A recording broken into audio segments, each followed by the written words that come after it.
There's a desperation from English councils as they seek £100 million to avert the collapse of the homelessness service.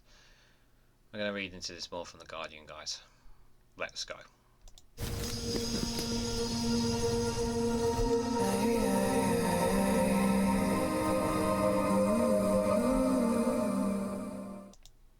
Good morning, good afternoon, good evening, wherever you are in the world. This is REGANELITE here with an article from The Guardian with the headline that English councils are seeking £100 million to avert the collapse of the homelessness service. Cross-party groups write to the chancellor saying councils face bankruptcy over temporary housing bill. This is incredibly tragic, to say the least, and it is a desperation from councils when we've talked at numerous occasions and different stories about how the councils are already struggling as it is when it comes to accommodation, when it comes to being able to have investment to run simple public services because they're not getting enough funding, having to cut back already as much as they are in order to make ends meet.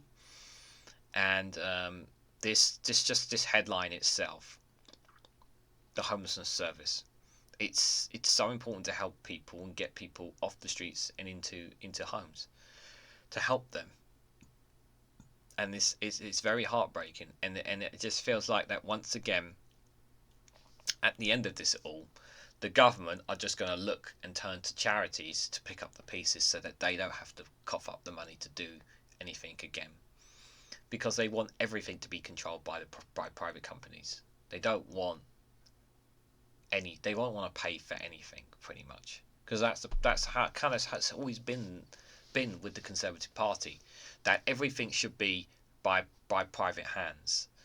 Money comes first before the lives of ordinary people. And some people who are in this situation are in it not because of they're choosing to, but because of circumstances beyond their control. And it's really important to remember that when we talk about these difficult stories.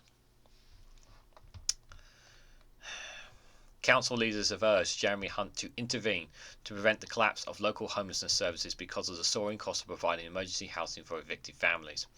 A letter signed by cross-party groups of local authority leaders in England indicate that some town halls in effect face bankruptcy and describe mounting temporary housing bills for homelessness households as a critical risk to the financial stability of many local authorities. It calls for an immediate cash injection of £100 million for councils to provide emergency rent support for families at risk of homelessness, together with the end of a 4-year freeze on housing allowance rates and long-term investment with social housing.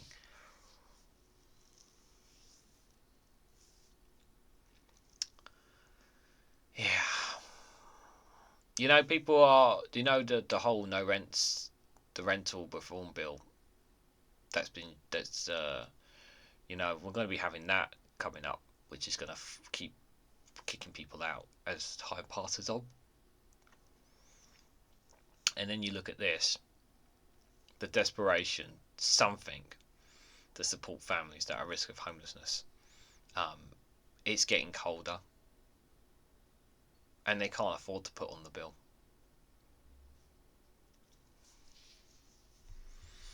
Without early intervention, the existence of our safety net is under threat, says the letter to the Chancellor, to Hunt the Chancellor. The danger is that we may have no option but to start withdrawing services which currently help so many families to avoid hitting crisis point. It says, as well as forcing councils to reduce local homelessness prevention services, the crisis would hit the viability of other council services, which would face cuts or closures to enable councils to meet their statutory homelessness duties.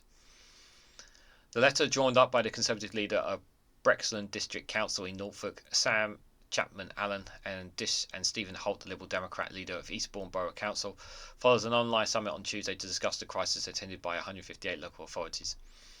A Guardian investigation published on Monday revealed that some councils were in effect at risk of bankruptcy after spending a fifth and a half of their total availability annual funding resources to cope with rapid explosion in homelessness and the cost of temporary accommodation. Evictions in some council areas have doubled over the past year as private landlords, hit by climbing interest rates, dumps tenants to sell up or raise rents. Sky-high rents, scarcity of social housing, and housing benefit cuts have drastically shrunk the supply of affordable properties in many districts. Over the past 2 years, many smaller, lower-tier authorities, often in affluent home countries, areas around London, such as Essex and Sussex, have become increasingly vulnerable financially as a housing and homelessness crisis, one focus on London and other major cities, has spread rapidly. Crawley Borough Council in West Sussex told The Guardian that a number of homelessness households it supported in temporary accommodation has risen from 169 in 2020 to 474 currently, pushing annual net spending from £194,000 to projected £4.8 million this year. Anticipated demand from Afghan refugees will push the demand even higher. We covered the story about how some of the Afghan refugees in Pakistan are going to be like, and I said in that video, and their lives were literally in danger. They had to get out of there because, for those who don't know the story, and I'm sure I'll put a link in the description if you haven't. Basically, what's going to happen is that within the next month, as they go into the next month, Pakistani authorities are going to start kicking out Afghan refugees, regardless of their status of being eligible to come to the UK. So they're going to be coming in as well. And there's still refugees obviously coming from across the pond. Not as much as they used to, but they are still trying to cross the rivers. And we still have lots and lots of asylum seekers cooped up in hotels, barges and whatnot, that can't make ends meet, that can't do anything, that can't make any money, because they're not allowed to have a job or any shorts. They're not allowed to go out and make money and contribute to the economy, because they're claimed as, because the Home Office considers them a threat. Yet they sit there and they're sitting there in whatever accommodation that they're in, and we're paying for them to be sitting in there, as well as paying for all the food and all the necessities that they need. When in fact, if they have an opportunity to be able, if they want to go out there and work, they should be entitled to do so. I mean, that would mean that we wouldn't have to pay everything for them then, wouldn't we?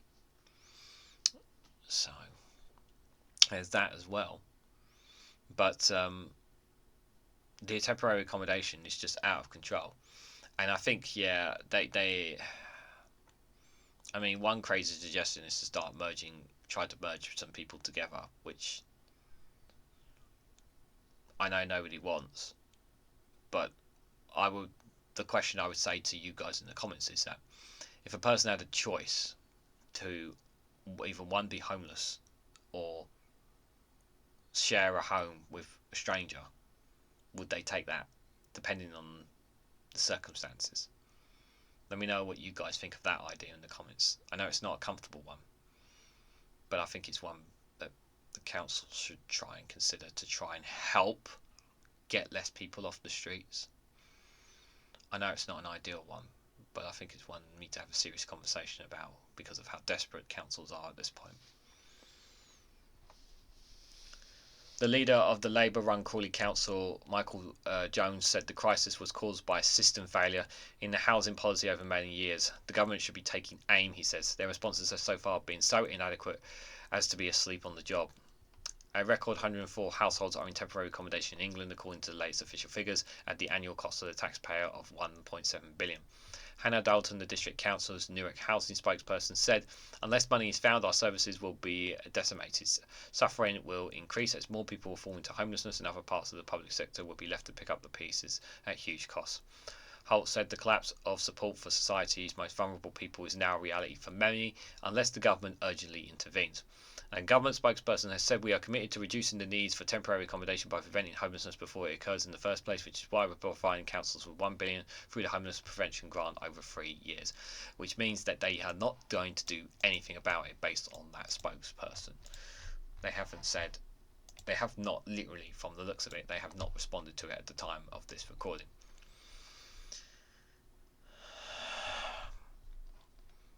Again, we cannot leave everything to private companies. We can't leave everything to the private sector. People need a helping hand in life.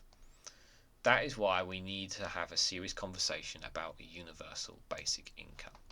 The universal basic income can make a massive difference to everyone. It can be a life-saving difference.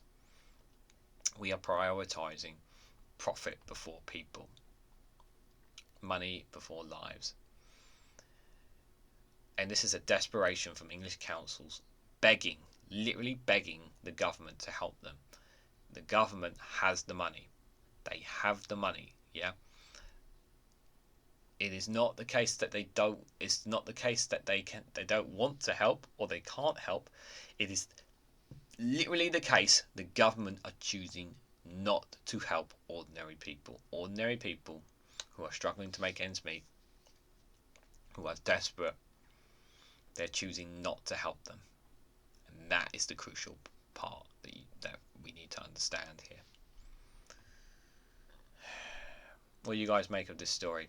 What can be done? What could English councils do if not getting this money? What ideas and suggestions would you recommend that the councils do to try and prevent people getting homelessness?